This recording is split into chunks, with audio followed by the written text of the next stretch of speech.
What's this? Tastes awful. If I eat this, I'll feel sick. Megan chuckled, poking fun at the dish I made. I had tried it earlier and it seemed fine to me. Megan was just being picky. Andy and I had spent 3 days getting ready for this dinner. We were thrilled when we heard that our eldest son and his wife were coming over. Looking back, Andy and I felt silly for getting our hopes up. Megan's rude behavior and Benny just going along with her wore us out. We felt distant from them. Keeping a relationship with Megan felt impossible. Maybe we need to set some clear rules with her before I talk to Megan about it. Andy reached for the dish. I'm Katie, a 70-something homemaker living with Andy. We have a son, Benny. He graduated from a fancy college, got a job in a big company, and moved to Boston. 2 years back, he said he was getting hitched. The girl he introduced as his fiancée seemed nice. Benny said after the wedding, they'd move closer to us and wanted to bond, especially Megan. We were cool with it, but wondered about Megan. Benny assured us she was thrilled and wanted to get close to us. So we were on board with their plan. Around 2 months after tying the knot, Benny and Megan stuck to their word and relocated close to us. We were looking forward to bonding with Benny and getting to know Megan better, but reality hit us hard. Benny switched from his main office to a branch in our town, thinking it'd work out fine, but life wasn't as easy. The issue was Megan's spending habits. Even when Benny was earning well at headquarters, Megan had a habit of overspending. And when Benny's paycheck took a slight hit after the transfer, Megan's spending didn't slow down. It actually got worse. No matter how much Benny brought in, Megan used up most of it, leaving them in a tough spot. Ben was never one to fuss over his looks and lived a simple life. Benny was always hustling to earn more and rarely had time to visit us. Megan wasn't around much either, making their move nearby seem pointless. Even though they were close by, we hardly ever saw them.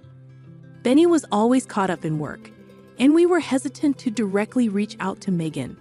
It felt heartbreaking knowing Benny was going through a tough time. Despite his struggles, we tried to help by sending them $1,000 every month.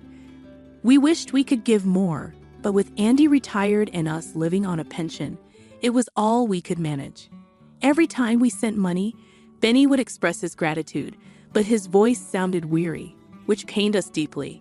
We wanted to support him as his parents, so we decided to help in any small way we could. On our days off, we'd spend time with him, take him shopping, and treat him to a meal. When Benny and Megan were away, we cleaned their house for them. We knew these gestures couldn't solve all of Benny's problems, but doing something felt better than doing nothing. 2 years went by, and Benny's situation didn't improve. Seeing him struggle, we felt compelled to do something. We came up with a plan to invite Benny and Megan over for a meal. Knowing Megan might not accept a simple dinner invitation, we decided to go all out and prepare a lavish feast to tempt them. When I suggested this to Andy, he hesitated because he wasn't confident in his cooking skills, but he took the initiative and even went out to buy the ingredients. To our delight, the promise of a feast did the trick, and both Benny and Megan agreed to come over for 3 days and nights. Andy and I busied ourselves with preparing the meal while Benny and Megan showed up at our doorstep in the afternoon. They appeared to unwind, shedding the stresses of their daily lives. Benny seemed particularly worn out, prompting us to offer him our bedroom to rest. As Benny headed off to rest, Megan, seemingly unaware of our cooking efforts, lounged on the sofa, engrossed in the TV. Suddenly, she strolled into the kitchen and bluntly questioned, "Why are you putting in so much effort?" Taken aback by her abrupt inquiry, we were unable to respond before she continued, "Seriously, what's the point? Are you enjoying this? If you have spare time, why not find work and make some money? Retirement must be tough, huh?" Her mocking laughter filled the room. I stepped forward. Isn't it impolite to speak like that when you're invited for a meal? Where's your respect for your in-laws? A little decency wouldn't hurt. Megan's face flushed red. Are you trying to pick a fight with me? Do you think your words don't sting? I had no intention of starting a confrontation. I simply wanted her to exhibit basic manners. However, seeing her twist my words and become defensive left me speechless. Megan, apparently satisfied with her outburst, returned to the living room. Andy looked dismayed, but we had dinner preparations to focus on, so we tried to regroup. Suddenly, from the hallway, we heard Megan's voice escalating. "Why are you always against me? Can't you support me just once? I'm your wife." Alarmed, we hurried out to see what was going on. Megan stood by the bedroom door, and Benny, who should have been resting, was there too. "Why won't you stand by me? Why are you siding with your parents?" Megan shouted, clutching Benny's shirt. Sensing the situation spiraling out of control, we intervened. "Let's calm down. What's happening here?" Andy held Megan back while I approached Benny to understand what was going on. Weary, Benny recounted what had occurred. He had been trying to get some rest in the bedroom after a long day at work, but was startled awake by a slamming door. Upon investigating, he found Megan in a state of fury. She vented about feeling harassed and labeled me as the problem. Benny was bewildered and overwhelmed. In her heightened emotions, Megan misinterpreted Benny's silence as taking our side, and she began questioning his loyalty as her husband. Benny, still groggy from sleep, struggled to comprehend the situation and felt powerless. Megan's anger only escalated upon seeing Benny's confusion, leaving him caught in the middle and visibly drained. I confronted Megan, saying, "It's not okay to wake up and yell at your exhausted husband. Do you understand how strange you're acting?" Megan, perhaps feeling trapped, mumbled a half-hearted apology, but her eyes showed no remorse. Despite the tension, we gathered around the table for dinner. We had prepared ribeye steaks and fresh seafood from the local market, trying to offer the best. Benny seemed to appreciate it, but Megan, glancing at the spread, made a sarcastic remark, "Just because you serve this doesn't mean I'll overlook the harassment." It was disheartening to hear after all our efforts. Benny tried to lighten the mood with different topics, but Megan shut down each attempt with icy comments. I told her, "You need to change your attitude," but she simply ignored me. The TV was off, so I knew she heard me. Honestly, I felt dejected realizing that she deliberately ignored me. Feeling discouraged, Andy tried to comfort me. We managed to say grace before the meal, but after Megan tasted the dish, she exclaimed, "What's this disgusting mess? I'll get sick from eating this." She laughed mockingly, leaving me speechless at her cruelty. But she didn't stop there. "You're deliberately trying to make me sick with this food, aren't you? Going to such extremes just to torment me. You're truly wicked, mother-in-law." Her words dripped with disdain, causing my hands to tremble with anger. Why must we endure this? How can Megan treat others so cruelly? Seeing Benny so exhausted, why doesn't she feel any inclination to help? Why does she brush off our kindness? I had so much I wanted to express to Megan, but the right words eluded me. However, I couldn't let her behavior continue unchecked. Sensing my frustration, Andy reached for his plate. I've remained silent until now, but I've reached my limit. Andy's usually calm demeanor transformed into something intimidating when he was angry. It had been a long time since I'd seen him so upset. With his anger still simmering, Andy declared, "I'm severing ties with you. Leave immediately." Andy's voice boomed as he confronted Megan. Even Megan appeared startled, her face paling. "What's this, father-in-law? How could you say such things to your daughter-in-law? Do you find joy in causing trouble? I never imagined you, father-in-law, would stoop so low," she shot back, tears welling in her eyes. But despite Megan's protests, Andy stood firm. "I don't care if you call it harassment. I can't consider you family anymore. Leave." Andy's words made Megan realize the severity of the situation. "Fine, I'll go. From now on, I want nothing to do with you or mother-in-law. You'll regret this," she declared, packing her belongings and departing. I asked Benny if he wanted to go after her, but he seemed resigned. "It doesn't matter," he muttered, focusing on his meal. So we opted to let her go, fearing another confrontation if Benny followed her home. We decided he would stay the night. Benny appeared relieved, preferring not to face Megan at that moment. For the first time in ages, we enjoyed some genuine family time. We swapped stories, aired grievances about Megan, and even camped out in the living room, reminiscing about old times. The cramped couch reminded me how much Benny had grown. However, our peace was short-lived. The next morning, the doorbell rang, jolting us awake. As anticipated, it was Megan. Scanning the room, I confirmed it was indeed Megan at the door. As Benny, Andy, and I debated our next move, the door was pounded loudly. "Mother-in-law, I know you're in there. Where's Benny?" "He's here, isn't he? Let him out." Megan's words filled me with dread. Handing Benny over to her now could only make things worse. So we agreed to let Megan in and have a conversation. As soon as the door opened, Megan barged in, fixing me with a hostile glare. "You think you can steal someone's husband? That's outrageous," she yelled, her anger palpable. But her accusations no longer affected me. "That's a harsh way to put it. We simply offer him a place to stay because of the way you've been treating him. He made the choice, not me. Blaming me is unfair, don't you think?" Megan's face blushed crimson. "You're the worst mother-in-law and father-in-law for allowing this behavior. Stay away from us forever." Her words held no sway over us. Andy and I were prepared to sever ties with Megan. Tension hung thick in the air until Benny's words changed everything. "I can't do this anymore. Let's get a divorce." Benny's words stunned Megan, her face still flushed with anger. "Divorce? Seriously? You're choosing your parents over me?" Her tone softened, and she pleaded with Benny, her eyes filled with desperation. But Benny stood firm, a wife who neglects her responsibilities and parties constantly versus my parents, who've always been there for me. The choice is obvious. Megan, still unconvinced, argued, "They're just manipulating you. Once they have you, they'll abandon you too." Faceless accusations. We never abandoned Benny, but Megan, eager to portray us as villains, hysterically shouted, "You're trying to take Benny away from me. Do you hate me that much?" At this point, it was unclear how to calm her down. Then, unexpectedly, Benny slapped Megan across the face. The room fell silent, shocked. Megan struggled to comprehend what had just happened. "You've not only been a burden to me, but also to my parents. Aren't you ashamed? I hoped you'd come to your senses, but I was wrong. Please don't say such things. I love you, please reconsider.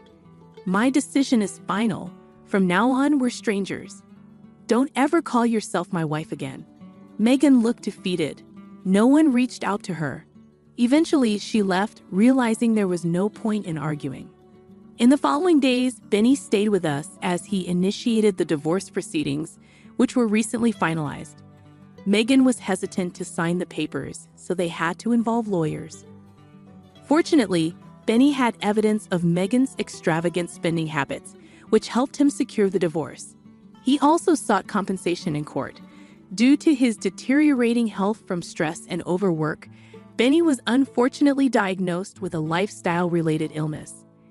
Megan's parents eventually paid the settlement, leaving Benny indebted to them.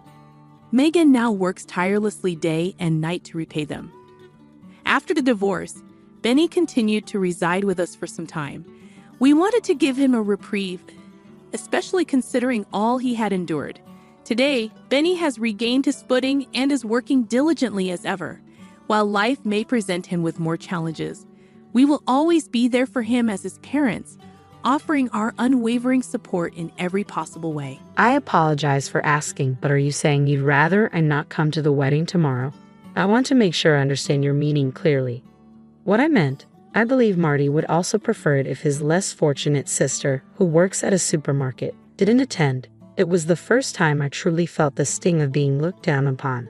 They claimed it was for Marty's benefit. Invoking my brother's name left me speechless. My name is Joanna. When I was in 9th grade, our parents passed away in a car accident, leaving Marty and me alone. At first, I couldn't grasp the enormity of it. With no reliable relatives, our teachers stepped in to handle the funeral arrangements and other necessities. I could only watch, tightly holding Marty's hand. It was only after the funeral, in our quiet house, that the reality sank in. I wept uncontrollably, tears flowing until exhaustion claimed me.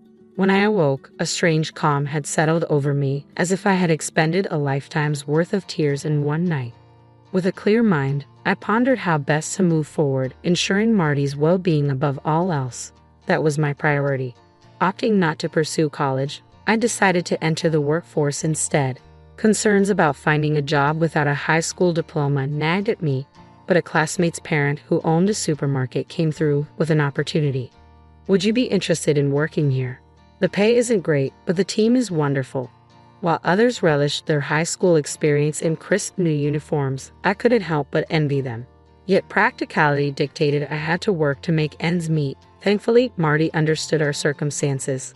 When he returned from school, he pitched in with dinner and chores. Knowing Marty's kind nature, I wanted him to keep enjoying what he loved most, playing soccer.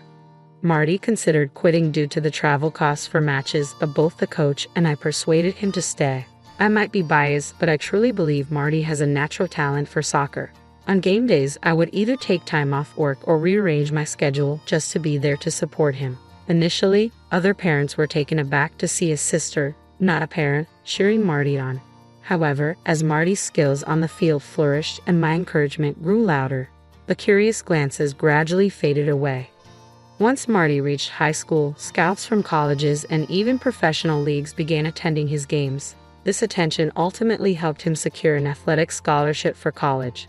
When it was time for college, Marty declared, "I'm going to work. I can't keep relying on you, sis." I shook my head firmly. "I want you to keep pursuing your dreams, Marty. Through you, I get to experience the youth I missed." Marty frowned slightly at my words. "I'll make it to the pros for sure and take care of you, sis." "Thank you, but I don't need you to worry about me. My only dream is to see you become a professional soccer player." I smiled warmly to reassure him. "I'll be fine." "Sure, sis. You're the one who's always working hard," Marty conceded. But in my eyes, Marty was the true embodiment of hard work.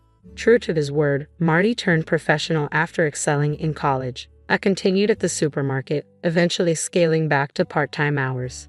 Time flew by, almost 15 years since I first started working there. One evening during a break, a text from Marty lit up my phone. It read, "There's someone I want you to meet." I jumped up in excitement, momentarily forgetting I was in the break room at the supermarket. The news that Marty had found someone special filled me with such joy that tears streamed down my face as I shared the story with my coworkers and manager. Marty had always been a good-natured kid, hardly ever asking for anything. He shed his rebellious streak entirely after our parents passed away. He even considered giving up soccer, his greatest passion, just to support me. And now, I was about to meet someone who meant a lot to him. Could I be any happier? The text message contained all the details: date, time, and the name of a restaurant in a nearby hotel. When I shared the news with my coworkers, they insisted, "You've got to dress up." I was usually mindful of my appearance, but I didn't own anything particularly fancy. After finishing my part-time shift, my coworkers insisted on taking me to the shopping district. We visited boutiques I rarely frequented, trying on various outfits until I settled on a classy yet simple dress. From there, we ventured to a large mall where I splurged on branded makeup and received a tutorial. Despite the exhaustion that comes from shopping after work, it felt like a welcome release. I had eagerly anticipated this day, counting down on my calendar for weeks. A few days later, I nervously sat in the hotel lobby where we had agreed to meet, dressed in the outfit I had chosen with my coworkers' help. My attempt at makeup followed the tutorial I had received, hoping I had done it justice. As I anxiously waited, I suddenly heard a familiar voice behind me calling out, "Sis." Slowly turning around, I saw Marty in a suit standing beside a stunning woman with long hair. "Sis, you look stunning. I made sure to dress up too," Marty exclaimed proudly as he introduced me to someone special. I chuckled at his remark, which seemed to please him. "Let me introduce you. This is my fiancée, Vanessa. It's a pleasure to meet you. I'm Vanessa, your future sister-in-law," she greeted me warmly. Receiving such a gracious welcome from such a striking woman only added to my nerves. Managing a smile, I replied, "I'm Marty's sister, Joanna." After the introductions, we decided to move to a nearby restaurant. Once seated, conversation flowed as we discussed various topics. Vanessa comes from a well-known family around here, and her father is apparently quite wealthy. "Marty has told me about you. After your parents passed away, you've been like a parent to him." "Parent-like, I wouldn't say." "Don't be modest. You gave up high school for me and went to work." "Wait, you didn't finish high school?" "Yeah, I started working right after middle school at a supermarket. It's been 15 years now." Just then, something felt off. Though Vanessa was nodding and making cute faces, it felt like she was looking down on me from behind her eyes. I initially dismissed it as my imagination, but then I caught her disdainful expression when Marty wasn't looking. "That dress looks lovely on you," she complimented me, yet the way she appraised me from head to toe and snickered quietly confirmed my suspicions. She was definitely looking down on me. "Next year, we're planning to get married," Marty announced somewhat sheepishly. Honestly, I wasn't overjoyed, but if this was Marty's decision, I had to support him. All I could manage was a broad smile as I congratulated them. As our meeting concluded, I had my doubts, but if they were happy, who was I to intervene? I chose to let it pass. Days flew by, and suddenly Marty's wedding day was upon us. As I prepared my outfit and gathered necessities, Vanessa's call interrupted me. I quickly returned it, concerned about the reason for her call. "I'm busy too. Could you get to the point?" Her abrupt greeting caught me off guard. "I apologize for running late. It's my fault," I said sincerely. On the other end, Vanessa sighed audibly before delivering a surprising request. "Could you, sister-in-law, please consider not attending the wedding tomorrow?" "What?" "I don't understand," I replied, taken aback. "Vanessa, what do you mean?" "I mean exactly what I said. I don't think even Marty would want his sister, who works at a grocery store, to be there," she said with a condescending tone that made me keenly aware of being looked down upon. Her disdain was palpable, and she made no effort to disguise it. "But I can't possibly miss my brother's wedding," I insisted firmly. "Vanessa, that's not an option. As the bride, I decide what's possible. Please don't force me to repeat myself." "It's also for Marty's sake," Vanessa countered, a statement that left me with little room to argue. The guest list for the wedding included Marty's coach and teammates, as well as influential figures from Vanessa's family's business circles, people often referred to as elites. I couldn't shake the feeling that my presence as a high school dropout might disrupt the ambience. Marty might reassure me, but I'm sure others won't feel the same. Perhaps following Vanessa's suggestion and not attending would be best. "Fine, I won't come. Can I at least send a congratulatory message, even if it feels impersonal, over the phone? If I can't say it in person, then what's the point?" "Forget it, Vanessa," I said curtly, ending the call. Shocked, I stared at my phone, now silent in my hand. I wish I could have witnessed Marty's happiness firsthand. Shoving my packed bag into a corner of the room, I crawled into bed, deciding to sleep through the day. I had no energy for anything else, and I feared that if I let my emotions surface, tears would follow. I tried to force my eyes shut, but sleep eluded me until morning. When I finally checked my phone, I saw multiple missed calls from Marty, expected, given the circumstances. The family was supposed to leave for the wedding venue early that morning. Just then, another call from Marty came through. "Hello, sis, where are you?" he asked urgently. "I'm on my way, Marty," I replied. "I can't do it today," I added after a pause. I could feel the disappointment in his voice. "Why?" Marty asked softly. I hesitated, torn about revealing the truth. Before I could respond, Marty continued, "Did Vanessa say something? Is that why?" "How did?" Before I could inquire further, he cuts me off. "Forget it, just come over now. We'll talk later." With that, he ends the call abruptly. Despite my initial decision not to attend, I hastily prepare and leave home, my mind troubled by concerns for Marty and Vanessa. Arriving at the venue, I hear raised voices even before entering the waiting room. Guided by the venue staff, I step inside to witness Marty, Vanessa, and her parents engaged in a heated argument. Surrounding them, bewildered relatives who were meant to be guests look on in confusion. "What do you mean not inviting Joanna to the wedding?" Marty's voice carries frustration. "I can't have a supermarket worker as my sister-in-law." "It's embarrassing," Vanessa retorts, her parents nodding in agreement beside her. It's disheartening to see them all aligned on this issue. Witnessing Marty's escalating anger, I see this frustration boiling over. "What do you mean I should be embarrassed?" "Joanna has worked tirelessly her whole life to take care of me," he asserts passionately. Vanessa scoffs at his defense. "Because of your sister, I might never marry. You know I should come first, right?" "That's right," Vanessa asserts confidently, as if it's self-evident. "Absolutely," her parents chime in unison. Meanwhile, Marty looks ready to explode with rage. "Marty, Vanessa, let's try to calm down," I interject hastily, attempting to diffuse the tension. But Vanessa suddenly notices my presence and snaps. "Why are you here? People like you, who who work at supermarkets weren't invited. Leave now. Why does she have to say things like that? I thought, struggling to hold back tears in front of Vanessa. Just then, a voice broke through the murmurs of the crowd of onlookers. Wait a moment, I can't let that comment slide, declared the voice. Its owner pushed through the gathering and stood before us. Coach. It was Marty's team coach, who had arrived early for the ceremony and intervened upon hearing the disturbance. Judging someone by their occupation is unjust, he asserted firmly. Vanessa shot him a pained glance. Even she couldn't maintain her composure in front of the coach. Well, that may be, the coach remarked with a wry smile as he pulled a book from his bag. My initial sadness evaporated, replaced by a rush of embarrassment. Are you sure she's low level, even by your standards? He challenged. That's a bestseller. What does this have to do with anything? I exclaimed, recognizing the book in his hands. It was a novel I had written under the pseudonym Annie. Vanessa and her parents were left speechless. The coach held up the book, revealing my secret identity as its author. The novel traced back to a time before Marty's soccer career took off. When life settled down after our parents' passing, I turned to reading as a solace, often spending time at a library near my supermarket workplace.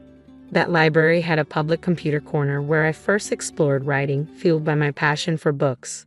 On a whim, I entered a contest and won, leading to connections with a publishing house. Now, I'm a recognized author of several bestsellers and often featured in the media.